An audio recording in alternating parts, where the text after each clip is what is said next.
बिस्मिल्लाहिर्रहमानिर्रहीम। अस्सलाम वालेकुम दोस्तों, मैं हूं उस्ताद अब्दुल गफ़ार। आप देख रहे हैं मेरा यूट्यूब चैनल। दोस्तों, एक नए वीडियो के साथ आपकी खिदमत में। दोस्तों, आज हम सिंध टेक्स्ट बुक क्लास 6 में से 11वां सबक पढ़ेंगे, जिसका उन्वान है सारंग। आप दोस्तों से गुजारिश है, अगर आप चैनल पे नए हैं तो चैनल को सब्सक्राइब, वीडियो को लाइक, शेयर और अपनी कीमती राय से हमें ज़रूर आगाह करें। चलते हैं सबक को सिंधी में पढ़ने की तरफ। सबक 11 सारंग।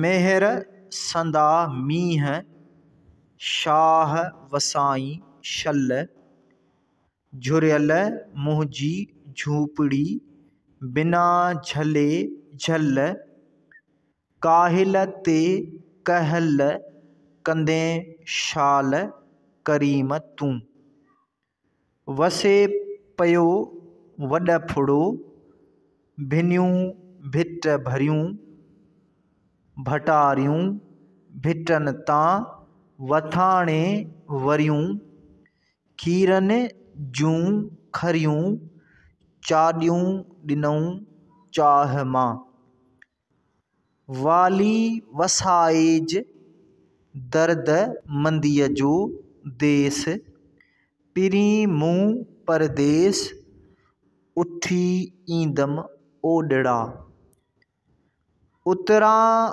ओरे कई चिमकणीअ चिमकाट, उतां कयाई ओचिते लस ॿेले ते लाट, मंडल थिया मकरान ते घोड़ियुनि जा गड़गाट, ककर मथां केच जे फड़की खाधा फाट, वरी वरतऊं वाट सचल साईअ सिंध जी, सचल साईअ सिंध जी, वरी वरताई वाट, झुड़ फुड़ झली आई झटको ॾेई झाट, वसी पिया वॾ फुड़ा घर पुसाए घाट,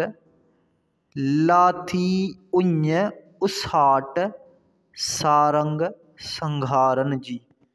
हज़रत सचल सरमस्त रहमतुल्लाह अलैह।